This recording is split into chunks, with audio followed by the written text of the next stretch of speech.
Are you ready? Yeah. All right, yo. What's up? It's your boy, D Starks. Starks the Artist. You are now tuned in to the Just Different podcast where we talk everything faith, life, and culture. Another week. We're back again. Episode 49. Let's get into it, man. Let's go. We got to tap in. But how you feeling? I feel like I ain't seen you in a minute. I'm not going to lie. I was gone for a little bit. I took a little, excursion. Yeah, I forgot. That's what they call it. I've been good. I don't think that's the word. Huh? Excursion? Yeah. You can say it works. But anyway. Nah, I mean, I'm good. You know, I'm a week clean from Arby's. Bros. So I'm feeling fantastic, actually. Y'all pray for bro's deliverance. Please. My man's going through withdrawals, bro. I saw him in the kitchen yesterday sweating, bro. Okay, bro. I ain't have no Arby's fries in his hand. Sweating is crazy. Begging me to take him to Arby's. I'm feeling good, though. That's good. But something I wanted to mention really quick up front. We talked about this on the not too long ago.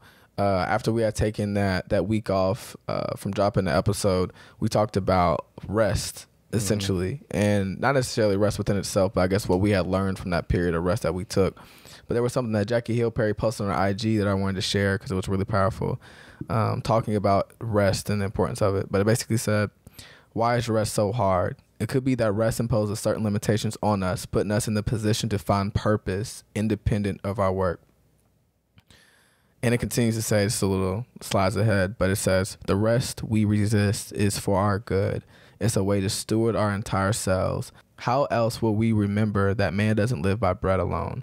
How else will we recall that the manna came without Israel's help? How else will we discover that God's provision isn't dependent on our hustle, but on our goodness? Rest is worship. Rest is worship. Yep. So I mentioned that because of what we talked about, a few weeks ago, early in our episode, early in the EP, but also because, like I mentioned, I haven't seen Jordan in a while because I just took a trip to Indianapolis to see one of my good friends. It was his birthday. So I spent about, 3 or 4 days there with him, and it was just, I really enjoyed it. I needed that break. I needed that time just to allow myself to get poured back into, to get my mind off of things. Yeah. I think sometimes we can get caught up in this hustle and not really realizing that there's a balance to us enjoying life, but also we can be successful and ambitious. Exactly. And so, yeah, that's why I want to mention is that rest is worship. That's a bar. Rest is worship. So for whoever that is for. But let's get straight into it, man. Let's go. It's time to tap in. I'm excited for this one, as I always say, but the past 2 months in our episodes, there have been this recurring theme of me just mentioning and highlighting what God has taught me or the lessons that I've been given really up until this point this year. And what I've been really telling people in my personal life, in my inner circle, is the fact that I feel like I've been in this accelerated process of growth, this kind of incubator, if you could say, of God just maturing me in every aspect of my life, kind of pushing me to my responsibility faster, in a crazy pace. Yeah. But with that being said, there's been another one of those lessons that I've been learning is essentially the mercy of God. And, hearing that at first, it may not really do anything. You mean oh, wow, the mercy of God, that's great. That's right. Amazing. God is good. But, when you really understand it, you start to study it in the depths of it. It should make you run laps around your mammy's crib, low key. Just because we love to talk about the things that God gives, which we do not deserve, but we don't always emphasize or acknowledge or even recognize the consequences, right? The things we do deserve that he has withheld from us. Right. And that's what mercy is. Mm-hmm. And I wanted to start this episode out with the scriptures in Lamentations 3:22-23. And it says, it is of the Lord's mercies that we are not consumed, because his compassions fail not.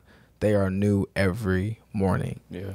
It is because of the Lord's mercies that we are not consumed, right? So that seed I sowed there, right? The consequences that should have came from that past relationships, those actions I did in that last season a few years ago, right? They aren't consuming me because of his mercy that has come on me. Yeah. Right. And obviously, we know, the life, or at least what we were destined for eternity, right? That he also withheld because of his grace and what he did on the cross. Yeah. And so just understanding mercy and that him withholding his judgment has changed everything for me, put a lot of things in perspective. And I think it's one of the things that I've been highlighting in my life, because growing up, I took advantage of how I was raised in terms of just like, knowing right from wrong, right? Being in positions of just understanding like who God is, my parents doing that for me. And then also like just being provided for the most part in terms of, right, obviously just having food on the table, clothes on my back, having love, compassion, peace in the house.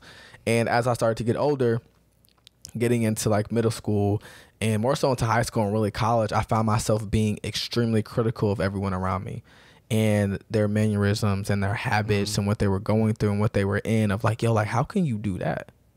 You hanging around them? You taking that? You going out there? Like, like why? Like what? Why? Like how? Like how could you even do that?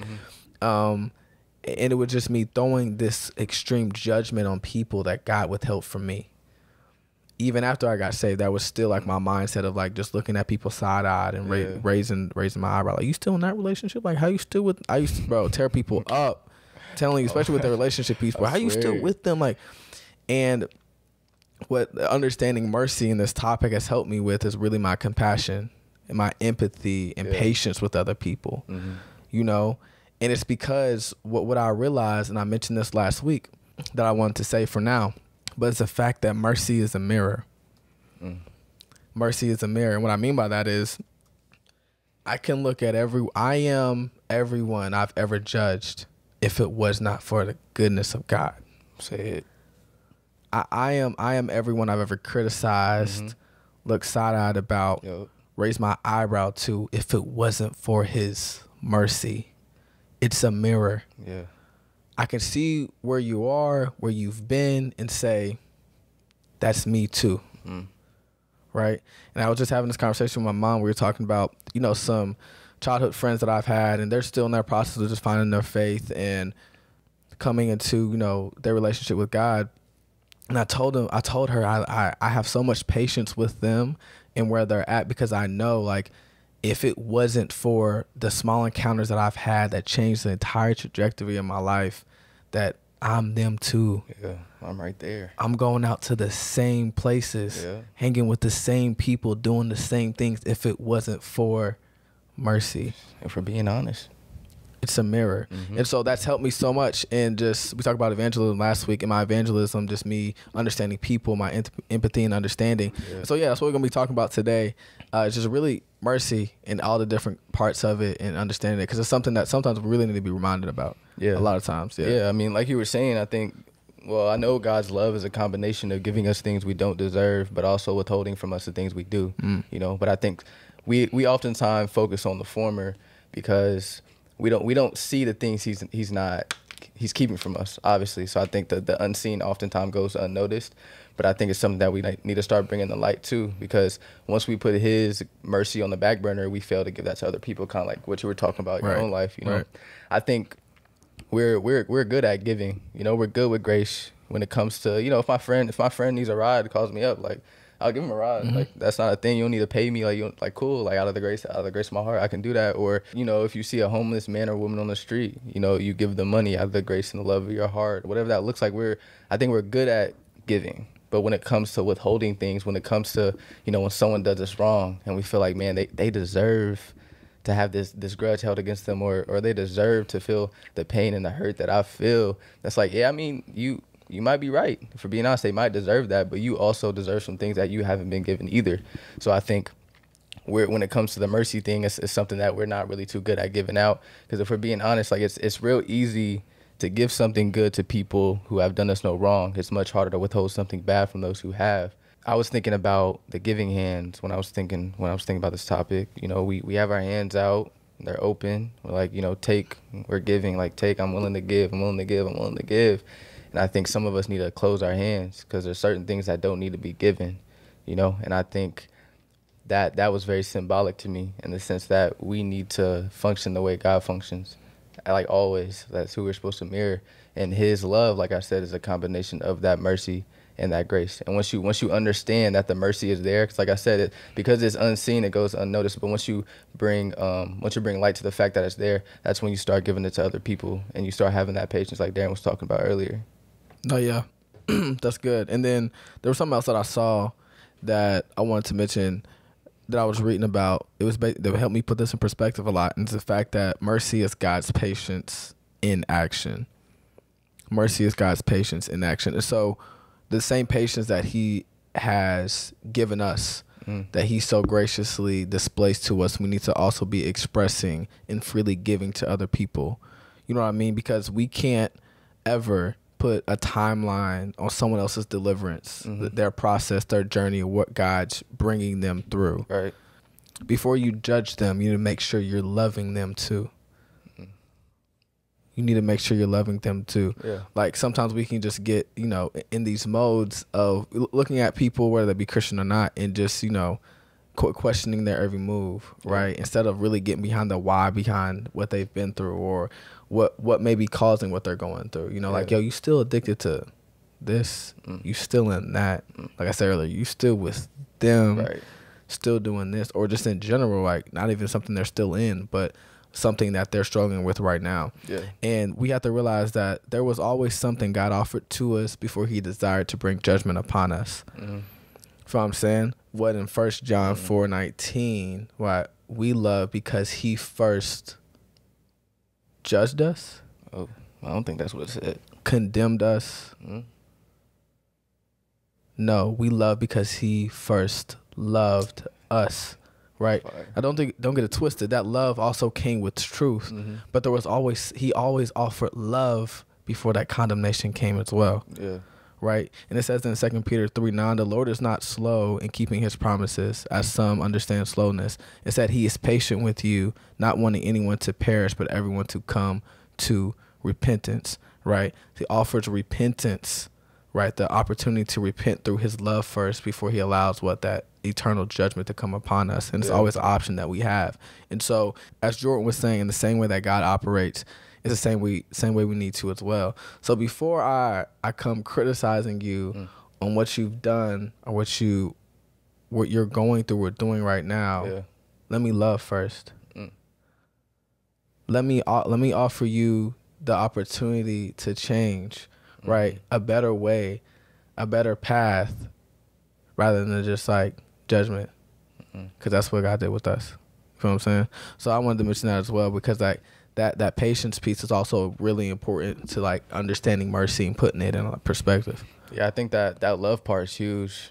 I remember I wrote something in my notes at one point, like love at first sight, just talking about how like before anything else, like when I see you, like first step is just love before I greet you with anything else. I think that's a good point. I think that even goes into empathy as well. Like God's love for us allows him to empathize with us. And that reminds me of the story in John 11 when Lazarus had died. That's like the famous John 11:35. Jesus wept. When he saw Lazarus was dead, he knew he had the power to raise him from the dead, but he still wept. I think it's because he was empathizing with their hurt, with their feelings, with their pain, even though he knew what was about to come. I think that's just very powerful. And I think in that same way, we need to learn how to empathize with each other. And that's really one of the first steps. Because if we're being honest, if I can empathize with you, if I can understand you, even if just a little bit, then I'll be more willing to extend, some grace, some patience, some love. And something I've been noticing is I feel like there's an attack on our ability to empathize with one another. And it's right in front of our faces when you see it, on social media, the past couple of years, all the stuff that's been going on, especially with like, groups of people like black and white people. I think the tension and that whole conflict is causing us to look at one another and make it feel like, nobody understands us, or like, no one gets us. And I think when you do that and you invalidate other people's, feelings and lives, it makes it harder to empathize. You see it with men and women. I'm seeing that a lot, like men invalidating women's experiences and women doing the same. And, with older people and younger people, there's just always this conflict and this tension, and it's causing us to invalidate one another, like I said. And if there's one thing I learned, is that like no matter who you are, your background, where you're from, like we're all living a similar human experience, and we're all feeling the same emotions. Like if I put myself in your shoes and we swap lives, even though it could be totally different externally, I wouldn't be able to help but feel some sort of nostalgia, like dang, like these same emotions, I felt these same emotions, even if it comes in a different form, it looks different. Like we can all empathize and level with each other in that way. So although you won't ever really 100% understand what someone else is going through. You can empathize with that because you felt a similar emotion in your own life. So, I mean, I think at the end of the day, we all have the capacity to empathize with one another and understand. I think once that's realized, it becomes easier to, like I said, give that grace, give that mercy, give less judgment. I remember something you said, you touched on it earlier in the conversation. I think it was really in a prior EP. And you said people don't invest in things they can't see themselves in. But it's like if I allow myself to empathize with someone in the way that I can see a little bit of myself in them, in both of our lives, even though they're different, I think it makes it easier to invest when I can see myself in them. I can invest that love. I can invest that mercy. I can invest that grace. So it's like we can all empathize with one another. It's just it comes down to if you allow yourself to do it, you know? No, that's good. And it's weird because I think like Christians, we have like some issue with like grace and our mercy. And I mentioned this way back when, but it's the fact that when we're talking about empathy, when we're talking about understanding, that does not coincide or ever mean agreement with anything, right? And I guess that it's strange as the body, we have this issue with mercy and grace and being compassionate because we think it's too nice. I don't think we believe that there can be a balance of authentic and uncompromised truth with genuine love attached to it as well. Exactly. Right? That it has to be one side or the other. That, oh, snap, since I'm being compassionate, I'm not being stern enough. Or if I am being merciful, full of grace, and or with immense compassion, I'm not actually giving uncompromised truth. Like the two can't go hand in hand. Right. That's a direct contradiction to what we see with God. Exactly. You know what I mean? And how he interacted with people and in his ministry, that there was the perfect balance of both. Right, in terms of even like his tone. I feel like even in God's tone and how he spoke to people, even whenever he was like upset and or frustrated or angry, right? There was still always some type of grace attached to it. And so I think that's something we have to learn as well, that like this doesn't mean that you're agreeing with like what people are doing. Although, okay, I can understand why you did this or you reacted this way, or okay, because you were raised this way, it's the way you're thinking or how you're operating. Doesn't mean I agree with it, but that gives me a point of contact with you. Right. That, oh, okay, I felt this before. The experience may look different, but that emotion, that same pain, them same thoughts are all the same. Yeah.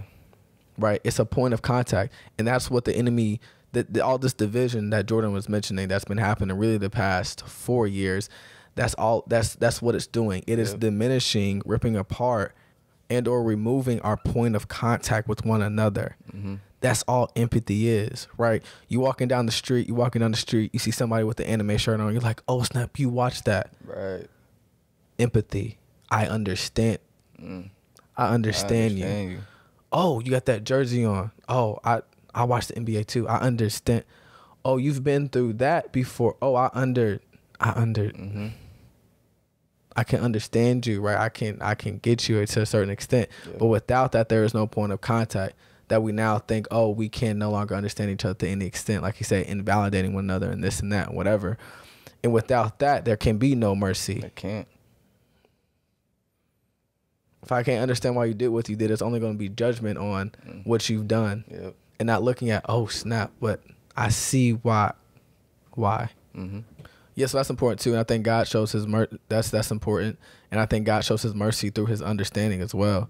And like, we don't have a high priest that is not touched with our feelings and our infirmities, right? So if Jesus can be touched, why do we think we're above reproach in that? Right. And it's funny because people always have a problem with mercy or grace until they need it. You know, and that's another thing. Like we always have a problem with it until it's for us. Right. It's like grace for me, but it's not enough for, I don't know. I don't know about them. I don't know about that. Right. But yeah, no, I think that's super important. I like that. And one of the last things I wanted to mention that goes along with this, kind of like just tying it in, it's the fact that mercy demands a response. Right. Mercy demands a response. And in Romans 12:1, that a lot of us have heard before, that I've seen plenty of times, that I have not really recognized or noticed until like today I was reading it. It says, therefore I urge you, brothers and sisters, in view of God's mercy. I'm going to read this one slow, Jordan. Therefore, I urge you, brothers and sisters, in view of God's mercy, to offer your bodies as a living sacrifice, holy and pleasing to God. This is your true and proper worship. And the one phrase right there in the middle says, in view of God's mercy. So I'm going to read this verse backwards. This is your true and proper worship, to offer your bodies as a living sacrifice, holy and pleasing to God. Why? Because in view of God's mercy. Yep. You should offer your bodies as a living sacrifice and holy and pleasing to God, which is your true and proper worship. Because of you're in view, right? You've now come to understand, acknowledge, and see God's mercy. In view of his mercy, there should be a response attached to it. It demands a response, right? And there was this paragraph or article that I saw, and I ripped this paragraph from it, but it says that mercy triumphs over judgment, but refusing mercy is dangerous, inviting judgment. God's judgment for sin is never unjust. His judgment is always the result of mercy that was offered and refused. Mercy that was offered and spurned.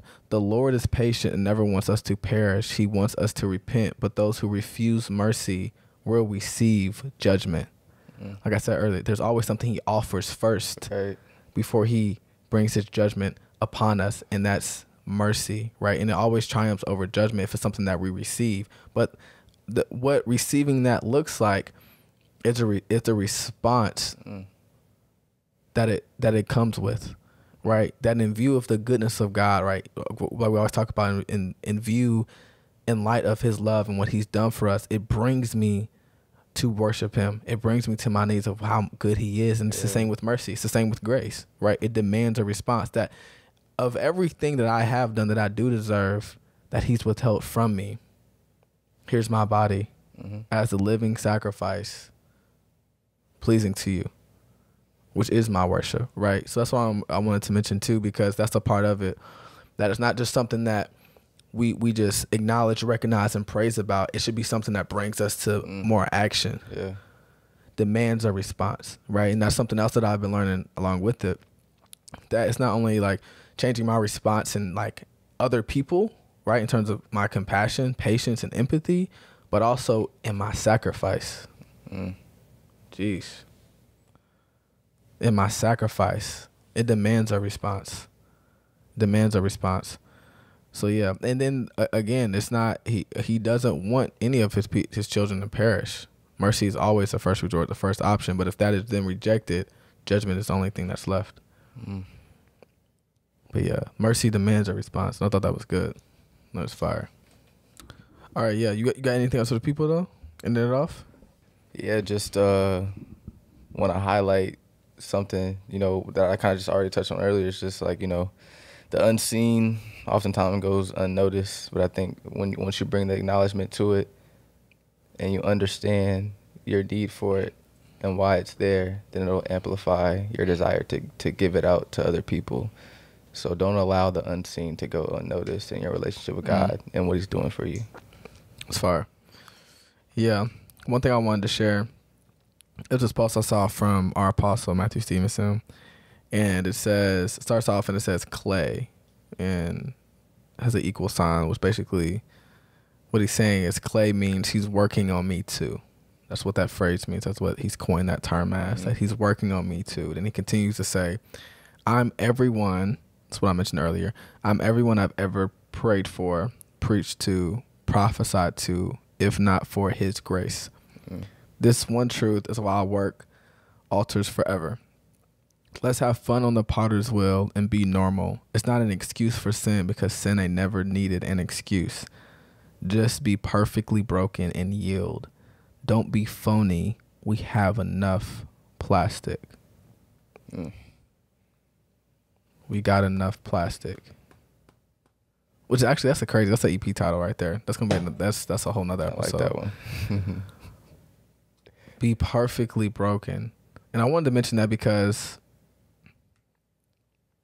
I think that also gives way to express like the mercy that God's put on our life. in terms of if we understand the patience he has with us, there's no need for us to be phony at all, to put some mask on, to run from or hide from what we've been through, what we've come from. Because I in light of what I know he's offering me first, before the judgment comes, that makes me want to give him everything.